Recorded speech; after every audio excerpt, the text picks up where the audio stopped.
السلام عليكم ورحمة الله وبركاته. إنا لله وإنا إليه راجعون. سبحان الله حسبنا الله ونعم الوكيل. نقصاري كدعي أما دباتدي سوق هرجيسة كدعي أما هرجيسة دم رنكرنا إلهي وحويا مصيبة إلهي ودتك وجمال بح إلهي بمحله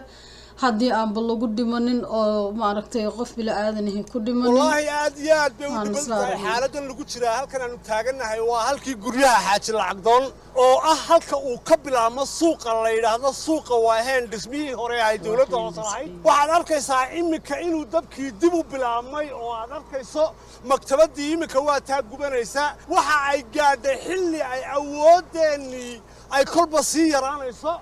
المجتمعي بويدها عقافيدي عيدك الدبدمسكا لما ولا تعالى حالة دبتها هي تالا بلشادة ريهر جيسا ويكب هانتديني دولكيني اريديني مال ولي بوي قبتي وقدر إلهي كاني لك والله بالله شركة قد بحي ما انت حدا أركي صاحدا أنا أركي وحويا يوتيوب كساس ومصوفريستو أنا نساس وحق مرة راضية بريحان مركا حدا أركي شركة دنبا والله الدباحي وان كنحي وان كأرقي كحي مركا أركي سبحان الله حسب الله والنعم الوكيل إلهيو إلهيو إلهيو وحويا dadkan u boogadhay ilaahayo balaayada waxaweyaan waxaan u malaynayaa fiilooyin iyo waxbuu ka kacay marka alxamdulilah ilaahay baa mahad iskale haddii dad uusan ku dhimanin oo ku dhaawacminin oo xoolo waa la helaa maal waa la helaa laakiin ummad oo dhan baa ku qasaartay oo waxaweyaan maktabadahoodii ku wada gubteen oo xoolo waxay lahaayeen waxaweyaan maanta ay halkaas ku halaagsameen marka waxa weeyaan waa mucjiso ilaahayo adiga weyna waaxida waxa weeyaan maanta kaleeto waxa weeyaan wallahi waa maalin murugo waa maalin waxa weeyaan argagaxeeda wadata waxa koos gareeyay dabkan inuu dhaco waxa weeyaan insha Allah wayna la wadaagi doonaan laakiin wallahi waan ka argagaxay waan ka naxay waan ka xumaaday jirba igu yaal waa dadkaygii waa ila dhasheen waxa weeyaan waa hilbahaygii waxa weeyaan وreerahayga alxamdulilah waa soomaalideydii waxa weeyaan ilaahayo waxa weeyaan anagoo dhan baa waxa weeyaan waa ka naxnay waa ka xumaanay waa waqti rabadaan bil barakaysan bal dadkan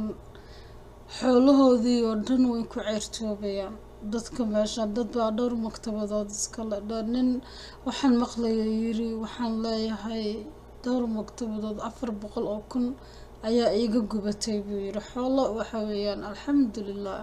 shalana wuu shaqaystay maantana ilaahay idankiis si fudud inay ku soo gasho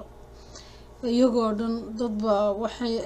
ay lahaayeen ma aragtay oo ay naftooda ka xireen ku furtay meelo oo waxa weeyaan maanta taagan qaracan taagan laakiin wax walibana waxbay ka daran yihiin haddana nafku go'in waa waqti la hordamiyaa dabku u dhacay ma garanayo laakiin ilaahay idinkiis gadaal baan ka ogaan doonaa hadda waxaanan arkay marka saasaan idinla wadaagayaa waa mucjiso wallahi waa masiibo adduun tani waxa weeyaan wallahi waan maba garanayo waxaan ku hadlo ilaahayo u gargaar ummadda ilaahayo u gargaar ummaddan oo ilaahayo waxa weeyaan badal khayr qabasi oo ilaahayo ciidamadu gacan aad iyo aad ayay ka geysteen naftood horeyaal weeyaan wallahi booliska ahel Somaliland amiin hargeysa waa naftood horeyaal waxa weeyaan iyagunbaa u babacdhigay iyagunbaa dabkaas la tacaalay damiska booliska kulli lama kala harin gabar iyo wiil xitaa lama kala harin qof allaale qof wuxuu wax ka qaban karo ayuu gacan ka geystay maxaa la yiraahdaa kuwa dadka kala celiya kuwa dadkii ma aragtay celiya dabooshi markii dab ka dhacana kulli waxa weeyaan dadkii oo dhan way ku soo buuqayaan damaayarkiina Hargeysana waa kana وأجاك داوديال إمك واحد تاجنا هاي برتمها عاصمة هرقيسة عاوز سوقها وهنا مجال هرقيسة وحكى عدة بأدو بلارن وجودهم بس سامين كل شيء كان عصدي كل الدنيا كان هنتي أدو بدن بكو بربورتي هلكن واحد تاجنا ما يركع عاصمة هرقيسة يحل بن سعيد قليت تاجنا كعاصمة هرقيسة جودهم بواحد هيك نقول شران حالة السي أيون سؤال لهين ما يركزوا دوما مرة تلفيش غير سوماليلاند أحمد عبد الرئيس سونا بربركي تاجنا بسم الله الرحمن الرحيم والله وada dhawban yahay والله halkan caawa arkaysan ta dhacday waa maqaadir ilaahay weeye alxamdulilah inaan dad inaga dhiman laakiin ummadani waxay haysto dhan baa ku baabay insha Allah waan ka soo kaban doonaa laakiin waxaan rabaa dhawaaqaygana hadduu dadka gaadho shacabka dabeecadan xun ee wadaystaagga ee marka meel dab ka dhaco ay isugu imanayaan ee gaarigu meel u maro waayo ciidamada dabdamisku aanay ka shaqayn karin ee booyada biyo meel waa kaasa dadku waxa weeyaan dadkii baaba dhibaato muujeeda waxa weeyaan qof baa la dilaa lagu leeyahay qof baa dharbaaxa lagu dhiftaa lagu leeyahay maxaa loogu dhifta dharbaaxadii ama maxaa loo dilay sababtoo ah waxa weeyaan markii fayraskii ay meeshii ay mari lahaayeen kuwii dabdamiskii booyadihii ayagiiba xiraya jidkii ayagii miyaa dadkii dabkii laga weeciyaa oo la yiraahdaa dawaaba shicibe ka taga meeshii oo waxa weeyaan isku daaya dadamisyaashii iyo dadkii dabka la tacaalahayay iyo wixii madaxda ahaa iyo maxaa la yiraahdaa booliskii de marka dharbaax inay kugu dhacdo ul kugu dhacdo in lagu kala tuuro sidee ku gafaysaa haddaad adiguba aad jid xir sameynaysid oo aad jidkii xiraysid maantoo kale ma aha waqti macnaha dadku ay kusoo dhoobtaan oo kusoo shumuumaan meeshii dhibba markuu yimaado haddaadan adigu wax ka qaban karinin booliskii wax ka qabanayay u daa dabdamiskii meeshii uu soo galayay waddadii uu soo marayay u daa dadkani dabkan malaha mararayba damin lahaayeen shacabkii bayba ka damin waayeen sababtoo ah shacabka asaga maskax aan caadi ahayn bay ku socdaan because dad waxaa dhici karta maktabadooda waxoodii yaallo waxmaad ka qabatid ama waxmaad ka sayb garaysatay hadday rabaan caqli xumadooda soo galayaan suuqan inay ku dhintaan marka waa kaasa wallaahi dad waxaa maqlayay hebel baa lagu dharbaaxay hebelaa la dilay hebel baa lagu dharbaaxay hebelaa la dilay maanta kale ma taalo heblihii hebel waa inay waddada ka leexdaan waa inay jidka baneeyaan si dadka u shaqeeyaan oo ay wax uga qabtaan dabkan waa kan ma soo martay ay waayso horta dhaqanka dadkii inay bedelaan ma raba waxaan qabaa wax badan badbaado badan baynu samayn kari lahayn haddii shacabkan faraha badan ee wadooyinka goosta aanay soo bixi lahayn hadda saacaddaa la joogo waxaan codsanayaa dhawaaqani hadduu gaadho qof waliba inuu iska hoydo berri subaxana halkan ha ku soo kaliin bandoo baa la saarayaa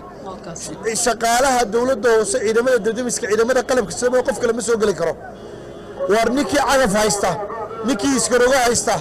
dowladaha hoose ee boorama gabiile berbere noo soo gurman kara nin kasta maanta cagaf iyo iskarogo wuxuu keeni karo inuu keeno weeye shaqadu bari 6 subaxnimo inay bilaabanto weeye ummadan dhibaatada gaadhay ee weyn in la isaga soo gurmado weeye waxaan filayaa nin kastoo cagaf laay Hargeysa joogo fadhiga ka kac nin kastoo booyad haysto booyadaadu ay dhaansan tahay oo soo dhaqaaq nin kastoo cagaf haysto oo cagafta halka keen inta haddaad samayso gurmud weyn baad geysatay badbaadaad samaysto dabka inaanu fidin baad gacan ka geysatay war shacabkana sidan ha dhaamaan oo waddada ha iskaga dhaqaaqaan oo ha hoydaan oo naftooda hurayaasha ciidamadii dabdamisku way shaqayn kari waayeen meel ay ka gurmadaan bay waayeen iskarogadu meel ay soo martay weyde booyadi meel ay martay weyde biyo meel ay maraan bay waayeen shacabkuna ha hoydaan imaka saacaddaa wixii ka dambeeya ciidamada la wareegay suuqa qof kasta waxa la farayaa inuu iska hoydo subaxna halkan aan ku soo kalin insha Allah wata ma yiraahdo wad maasan tahay caawa xaalad adag ba ka dhacday bartan dhowr habeen ka hor halkan waad timaadeen oo dab hore ka dhacay halkan fariin baad dirteen muxuu yahay qorshihiina dad kale muxuu sidii wadooyinka loo baneyn lahaa oo dab horaaba meesha ka dhacay oo macnaha sidan oo kaleeto ma ahayn laakiin dab yar baa ka dhacay oo kanon kale ahayn marka de markaasna waxay ahayd xoogaa in loo kurgalo dabkani way u dhacayaa maxaa hadda kan waxaa arkayay dad le fiilooyin iyo waxbaa ka qarxay iyadana waan soo raadinayaa insha Allah waan keenayaa marka wallaahi waa dhibaato, waa mucjiso ilaahayo waxa weeyaan badbaadi. ilaahay baa mahadle haddii aan dad ku dhimanin. waa arkaysaan hala soo gurmaduu leeyahay dadka boorame gabiley meel kasta burco qof walba dee wixii markaas uu ku caawin karo oo uu ka geysan karo gacan waa inuu ka geystaa. shicibkuna waxay gacan kaga geysan karaan haddii ay jidadka baneeyaan. waa shacabka reer Hargeysa fadlan jidadka baneeya u baneeya maxaa la yiraahdaa dadka gurmanaya baabuurtiina guryihiina ku xareysta macnaha wixiina guryihiina ku haysta u baneeya ciidamada qalabka sida booliska dabdamisyaasha dadkaasayta waxay doonayaan meel ay soo maraan ayay doonayaan si ay xaaladan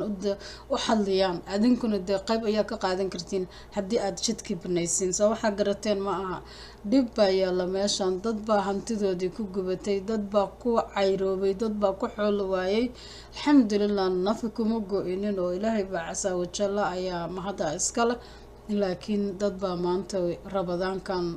ilaahay ha u gargaaro anaysan waxay cunaan. teda kale waxa weeyaan dadkana in la caawiyo dadkaas xoolaha sayta waxaa sayta ku waayo dhan waa in loo gurmadaa oo la caawiyo oo gacan laga geysto meel kastoo la joogo insha allah tabaarakallah. waxaan leeyahay guys meel kastoo joogtiin waa inaad gacan ka geysataan. dhibaatadan waa masiibo qaran, waa mucjiso. marka anigu de intaasaan uga baxayaa. ilaahay waxa weeyaan ummadda dhiban dhibkaa ka qaada hana u gargaaro. assalaamu calaykum waraxmatullaah wabarakaatu guys, bye.